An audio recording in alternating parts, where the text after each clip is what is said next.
il faut comprendre qu'en passant par l'eau, on résout le problème de la biodiversité, du cycle du carbone et en même temps une grande partie de l'énergie.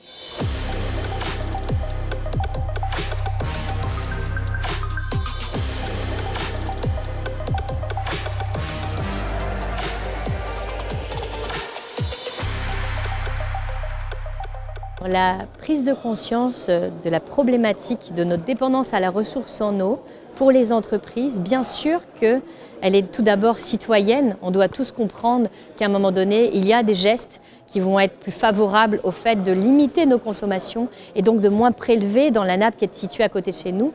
Mais c'est surtout et avant tout une question absolument stratégique. C'est-à-dire que toute entreprise aujourd'hui qui existe ne peut exister que parce qu'elle utilise de l'eau.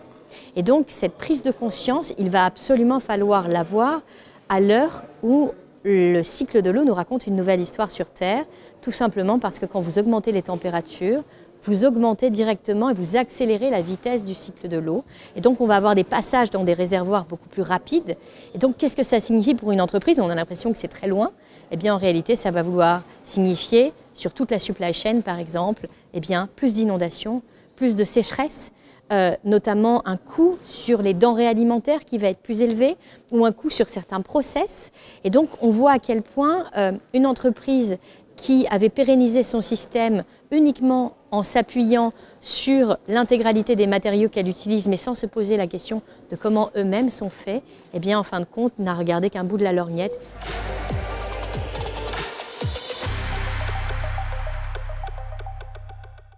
Alors, on voit très bien, et c'est assez marqué dans les DOM-TOM, à quel point tous les territoires d'outre-mer ou insulaires qui sont dépendants d'une ressource en eau qui est très fragile, dépendants aussi de décennies et de décennies de réseaux que l'on n'a absolument pas entretenus, font face à des crises énormes. Et une des solutions qui est mise en œuvre et qui fait ses preuves à La Réunion ou encore en Guadeloupe, c'est de montrer à quel point, en récupérant de l'eau de pluie localement, eh bien, on va pouvoir réussir à mieux faire face. On est dans des territoires où parfois on laisse le robinet tout le temps ouvert, on se lève à 4 h du matin, on vient lorsqu'il y a quelques heures avec de l'eau et puis d'un seul coup plus rien.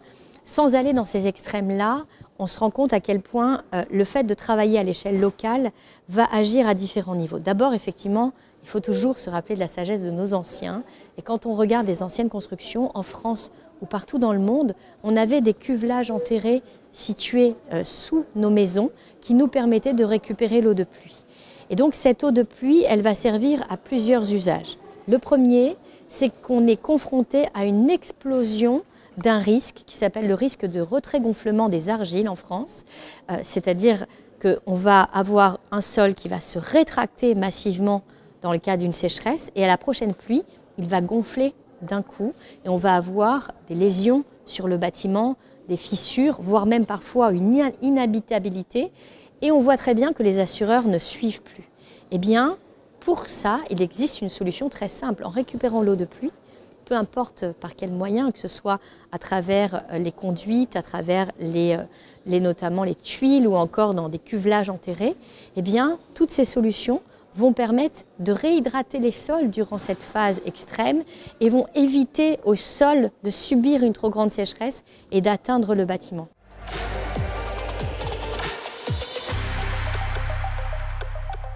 Ce qui est intéressant quand on s'intéresse au prisme de l'eau, c'est qu'il peut répondre à un certain nombre de problématiques à la fois. Premièrement, il va répondre au fait que si vous voulez capter du carbone dans l'atmosphère et être un puits de carbone, et donc finalement maîtriser ce cycle du carbone, eh bien, il faut comprendre qu'il est totalement inhérent au cycle de l'eau et donc il vous faudra des quantités d'eau dans le sol pour réussir à capter le carbone. Avec un sol sec, il n'y a plus de puits de carbone. Donc ça, c'est une première chose. Deuxièmement, eh bien, clairement, la plupart des formes énergétiques, à part l'éolien et le solaire, s'appuient tous sur des quantités d'eau extrêmement importantes. Donc la question énergétique est avant tout une question aquatique, j'ai envie de dire, en tous les cas, une question qui se pose dans ces milieux qu'il va falloir préserver. Vous voulez faire du nucléaire, vous pouvez expliquer au monde entier que c'est la solution la plus décarbonée. Si vous faites du nucléaire en bordure de cours d'eau et qu'il n'y a plus assez d'eau dans cette rivière, vous ne ferez jamais de nucléaire. C'est ce qui s'est passé en France. On a fermé des centrales, soit parce que l'eau était trop chaude et on ne pouvait plus se permettre de rejeter de l'eau encore plus chaude pour le milieu, soit tout simplement parce qu'il n'y avait plus assez d'eau. Donc cette question de la pérennisation, elle est essentielle. On l'a vu pour nos barrages. On a eu des logiques mondiales à construire des barrages un peu comme des verrues sur tous nos territoires en pensant maîtriser l'eau. Eh bien, la plupart des barrages dans le monde se vident. Et donc, on le voit très bien en Chine à quel point ce n'est plus une solution pérenne et résiliente.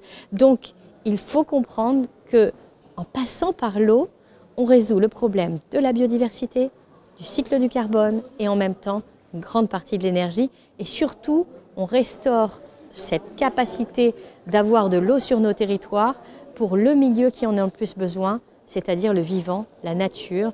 Et il faut comprendre que nous faisons partie de ce vivant et cette nature et qu'elle n'est pas à notre service, nous sommes intégrés à elle. Ça, c'est sans doute le plus grand paradigme sur lequel il faudra qu'on travaille.